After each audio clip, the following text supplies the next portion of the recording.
Habang naglalakad kami sa daanang ito, meron kami napansing kakaiba. Hindi namin alam na mapupunta kami sa lugar na mayroong ilog.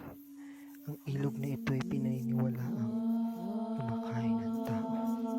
Samantalang ang daanang ito ay mahaba. Papunta ito sa palengke.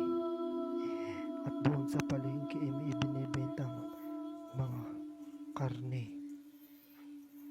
Pupunta ako sa palengke. Alas 11 ng umaga noon nang meron ako napansin habang naglalakad. Natakot ako at nagmadali sa paglalakad. At biglang rar!